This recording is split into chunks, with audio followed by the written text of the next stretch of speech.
Not limp, not hobble, not move with assistance, never walk. The man who had dedicated every waking hour of his life to perfecting the human body. The man whose speed had been measured and found to exceed the limits of what high-speed cameras could capture, was told, in plain clinical language, that his spine had been damaged beyond recovery, that the nerves were compromised, that the life he had built, the philosophy he had embodied, the art he had created from nothing, all of it was finished. What happened next is the story they never put in the films, the story that explains everything about who Bruce Lee actually was, not the legend, not the icon, not the image on a million posters, the man, the real one, the one who faced the abyss and walked back out of it on his own terms. The gym smelled like it always did. Rubber mats, sweat, the faint metallic bite of iron weights. Bruce had trained here 100 mornings, arriving before anyone else, leaving after everyone else had gone. Training was not a habit for Bruce Lee. It was closer to breathing. He did not train because it was good for him. He trained because stopping, even for a day, felt like a small kind of dying. That morning, he was doing good mornings, a barbell exercise, deceptively simple, the weight loaded across the shoulders, the body hinging forward at the hips and returning. He had done this exercise hundreds of times. He knew his body the way a concert musician knows their instrument, every tension, every limit, every edge. The injury happened fast. These things always do. A pop, a sensation that was not exactly pain. Not immediately, more like a signal, the body's alarm system firing before the damage has fully registered. Then the pain arrived. Deep structural wrong. The kind that tells you something has moved that was not meant to move. Bruce set the weight down, sat on the bench, breathed. He had damaged the fourth sacral nerve. The diagnosis, when it came, was delivered with the specific gravity of medical professionals who have learned to communicate certainty without cruelty. The damage was serious. The prognosis was not good. 3 months of complete bed rest. That was the prescription. No training, no demonstrations, no film work, no movement beyond what was absolutely necessary. The doctors were not being cautious. They were being accurate. The sacral nerve damage was the kind that required total stillness to have any chance of healing. Any further strain risked permanent, irreversible loss of function. And even with perfect compliance, even if Bruce followed every instruction, rested every day, never pushed, never tested, they could not promise recovery. Some patients with this injury never returned to full mobility. Most adapted, adjusted their lives around the limitation, found other purposes. For other men, this might have been devastating but survivable. For Bruce Lee, it was an existential sentence.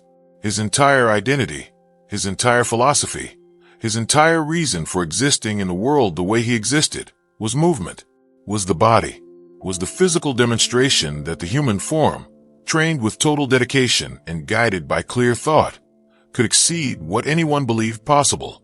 Now someone was telling him the body had a limit after all, and that he had found it. Linda Lee, his wife, has spoken about this period with the careful honesty of someone who watched someone they loved face something genuine and terrible. Bruce was not easy to be around during his recovery. This is not a criticism. It is the truth of who he was. He was not a man built for stillness. He had never been. From childhood, he had been energy, emotion, the kid who could not sit in a classroom, who learned to channel restlessness into discipline, who transformed an inability to be still into a philosophy of constant becoming. Lying in bed, unable to train, unable to teach, watching the days pass without physical expression of any kind. This was its own kind of suffering. But something happened in those months that no one fully anticipated. Bruce Lee turned to writing. He had always kept notes, journals of technique, observations about movement, fragments of philosophy pulled from Taoist texts and Western pragmatists, and his own experience in hundreds of training sessions and confrontations. But now, with nothing else available to him, he began to organize these fragments into something larger, something systematic. The manuscript that would eventually become the Tao of Jeet Kune Do, considered by many the most important martial arts text ever written, was born in those months of enforced stillness. At some point in those months, the exact date is not recorded, because the decisions that change everything rarely announce themselves. Bruce Lee decided the medical verdict was incomplete information. Not wrong precisely. He was not the kind of man who dismissed expertise or substituted wishful thinking for evidence. He had spent his life studying how things actually worked, not how he hoped they worked. But incomplete. The doctors had assessed the damage and extrapolated from what they knew about average recovery trajectories for average patients following average protocols. Bruce Lee was not an average patient.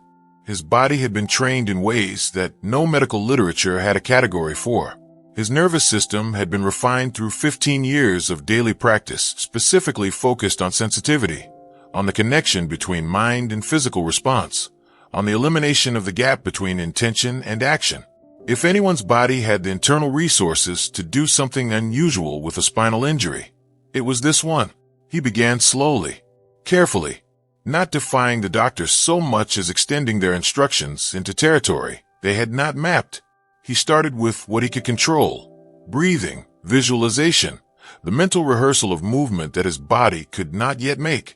He had read enough about the nervous system to understand that the line between physical training and mental training was not as clear as most people believed. The nervous system responds to imagined movement. Athletes had known this for years. Bruce explored it with the same systematic attention he brought to everything. 6 months after the injury, Bruce Lee was walking. The doctors who had told him he would never walk again were, by most accounts, genuinely surprised. Not all of them had the intellectual honesty to say so directly. Medicine has its own professional culture around certainty and prognosis, but the recovery was real and it was documented, and it exceeded what any of them had predicted. He was not walking easily. He was not walking without pain. The injury had not been erased. It had been worked around, rebuilt through, addressed through a combination of the prescribed rest and an internal process that was entirely his own. The sacral nerve damage remained. The sensation in parts of his lower back was permanently altered. He would manage the pain for the rest of his life. Within a year, he was training again, not in the way he had trained before, not with the complete physical abandon of a man who has never had reason to respect his own limits, with more intelligence, more precision, a deeper understanding of what the body could and could not sustain, and a corresponding shift in how he worked with it rather than against it. The medical verdict was based on the body as a mechanical system. Damage this component, lose this function. It was logical. It was evidence-based. And for most patients, in most circumstances, it was accurate. What the diagnosis could not account for was the mind that occupied the body. Bruce Lee had spent his adult life developing a philosophy of martial arts that was fundamentally about the relationship between thought and physical action. Be water, he said. And this was not a metaphor for casual flexibility. It was a precise description of a mental state in which the practitioner releases the rigid structures of expectation and habit and allows the intelligence of the body to operate without interference. The fighter who could do this was dangerous in a way that the fighter who merely had good technique was not, because technique could be anticipated. Water could not. He applied this to his recovery, not as inspiration. Bruce Lee was not a man who needed inspirational slogans, but as method. The body's intelligence, given space and directed intention, can do things that external analysis of its damage would not predict. This is not mysticism. It is physiology that medicine was only beginning to understand in 1970 and is still investigating today. What Bruce Lee understood intuitively and applied practically was that the body is not passive in its own recovery. It is an active participant, and the quality of that participation, the degree to which the mind engages with rather than surrenders to the damage, determines what is possible in ways that cannot be read from an X-ray. Without the injury, there is no Tao of Jeet Kune Do. The manuscript was written in bed, in those months when movement was forbidden and the only available channel for Bruce Lee's endless creative energy was the page. The ideas that had been circulating in training sessions and private conversations and half-finished notes for years were finally organized into a systematic whole. The philosophy that had existed in motion found its expression in language, and without the injury, without the enforced confrontation with limitation, without the experience of rebuilding from nothing, without the specific knowledge of what it cost to walk back from a verdict of permanent damage, the man who returned to training was different from the man who had been injured, more complete, more aware of what the body could do, and equally aware of what could be taken away. People who trained with Bruce Lee after 1970 have noted a quality in his teaching that is difficult to articulate, but consistently described. A depth, a patience, an understanding that went beyond technique into something foundational about the relationship between human beings and their physical reality. The story of Bruce Lee's recovery is told sometimes as a simple triumph narrative. Man is told something is impossible. Man refuses to accept it. Man proves everyone wrong. This version is satisfying. It is also incomplete. The real story is more complicated and more interesting. Bruce Lee did not simply ignore the medical verdict. He did not substitute willpower for evidence. He rested when he was told to rest. He modified his training when he returned to it. He managed pain for the rest of his life because the injury was real and permanent, and pretending otherwise would have been the kind of ego Bruce Lee had spent years arguing against. What he did was refuse to let the diagnosis define the ceiling. He accepted the damage. He refused to accept the prediction. And in the space between those two positions, between acknowledging what was real and rejecting what was projected, he built something. He walked. He trained. He filmed Enter the Dragon. He changed what the world understood about martial arts, about film, about what a human being from Hong Kong could mean to a global audience.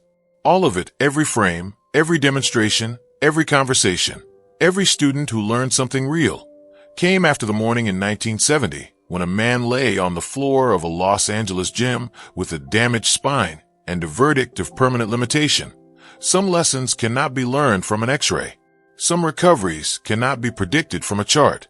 Some people carry inside them a quality of engagement with their own existence that exceeds what medicine, or anyone else, can fully model in advance. Bruce Lee was one of them.